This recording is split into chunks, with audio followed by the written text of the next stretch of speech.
Hi, welcome back to part 2 of related rates. In the third example,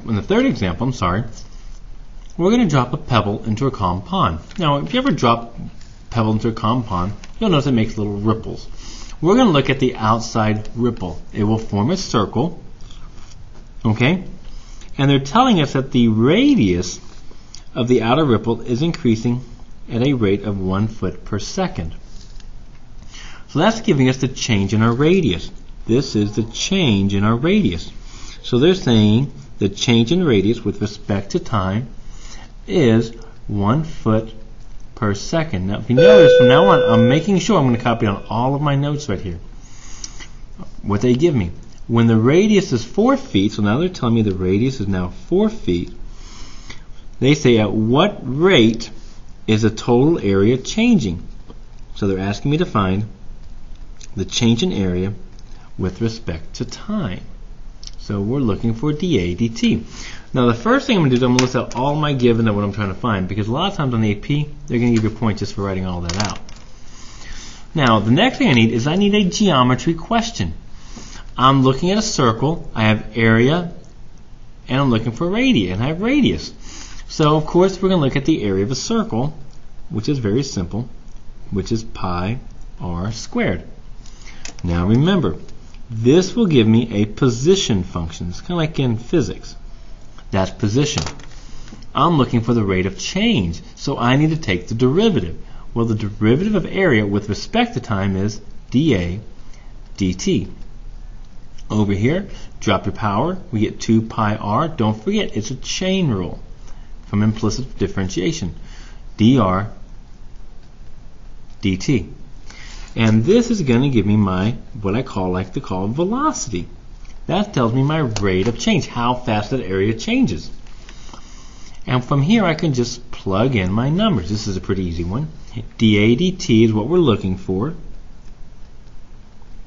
Equals 2 pi r. R we know is 4.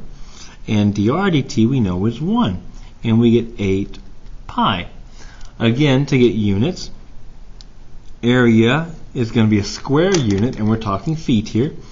So that's feet squared. And change in time is in minutes, seconds. So that's going to be 8 pi feet squared per second. So to answer this, we would say the area is increasing at a rate of 8 pi feet squared per second. And that would be our answer here. Very easy to do these. So let's take a look at example number 4. Okay? Same type of question. Okay.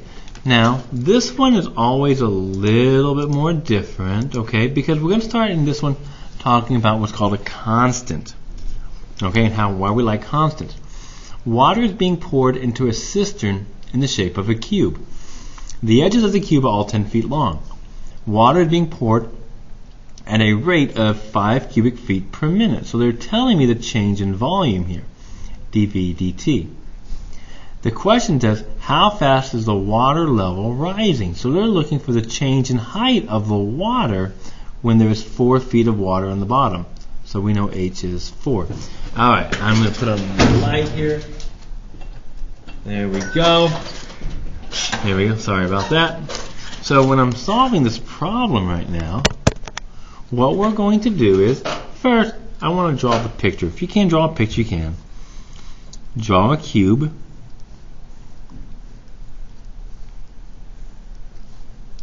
And there it is. Okay. Now here's what we know. We know all the edges are 10 feet long. But we're not really interested in the cube itself, but just the water. So I'm going to draw here just the water.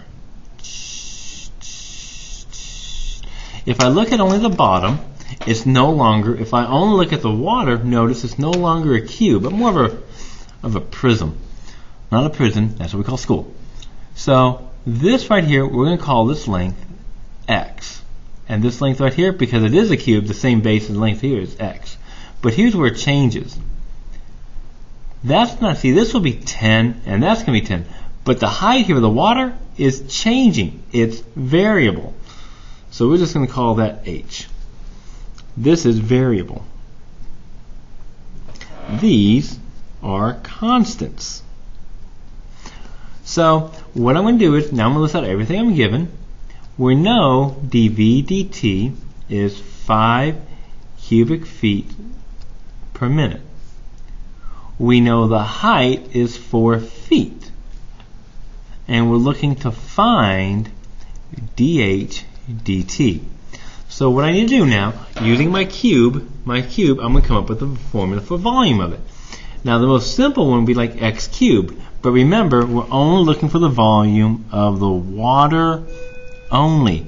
And that's just going to be x squared times h. A cube would be x cubed, but because we're looking at only the water in it, it's x squared h. Now, what's really nice, remember those constants, this is a constant. Constants don't change. So if I know something is a constant, its derivative is going to be 0. So I could rewrite this as just 10 squared h, or my volume as being 100h. There is my actual volume equation for this. Now, why couldn't I use the cube again? X cubed, because remember, height's changing. It's not always going to be 10, but the bottom is always going to be 10 by 10, which is why I get that 100. So when I'm taking the derivative now, it makes it much easier. I get dV dt equal to 100 dH dt. And if you notice, the actual height of the water doesn't matter. And that should make sense. As I'm pouring water in here, it should be rising at if I'm pouring water in at a constant rate, the height should change at a constant rate. It would be different if I had like a flask or something shaped like this at the base. The more I go up, the faster it goes towards the end. But that's not the case here. So all I got to do is plug it in. dV dt we know is 5 equals 100. I'm looking for dH dt. So therefore dH dt is 1 over 20, because if I divide by 100. Get the units. Height is being measured in feet, and time in this case is measured in minutes. So it's 1/20th of a foot per minute, and that's how we're going to write our answer. I ran out of here. The height is increasing at a rate of 1 over 20 feet per minute. And that would be our answer here. Very easy to do these. So let's take a look at this one. Mr. Warnow is full of hot air. He decides to blow air into a spherical balloon at a rate of 4.5 cubic feet per minute. Well, there we go. dV dt. Find the rate of change of the radius. I'm looking for dr dt when the radius is 2. So when I try this one out here, draw a sphere. I can never draw a sphere very good. Mine always look like the Death Star. Okay? It only, when I draw it out, this has a radius r. Okay? Now, I write out everything they gave me. They gave me the change in volume, 4.5 cubic feet per minute. They gave me r is 2 feet. And I'm looking to find, I'm going to write all this out. This is what I'm looking to find here when I get these. There's dr dt. Okay? Because you get a point for that. Yay, you. Okay, I'll give you a point for that. Now, I have to find a formula involving volume, radius, and spheres. Yeah, volume of a sphere. 4/3 pi r cubed. And I just take the derivative. Now, once I get my formula, all I have to do now is take the derivative. dV dt, drop your 3, 4 pi r squared, now don't forget, chain rule, dr dt. And once I get my formula, it's just plug and chug. 4.5 equals 4 pi, radius was 2, if I square it I get 4. I'm looking for dr dt. That's the change in radius over change in time. Isn't that kind of cool? Delta radius, delta time. That's what the D stands for, delta. We've been doing that since like elementary school. So therefore, dr dt, don't worry about simplifying it. That's 4.5 over, what's that, 16 pi. Radius is in feet. And time is in minutes. So we can say the volume at that instant is increasing at a rate of 4.5 over 16 pi feet per minute. And there's your answer. All right. If you go to number 3, part 3, I'm going to take a look at this one. Now, I would definitely encourage you to watch number 3, okay, because this is a hard one. Okay, I'll see you there.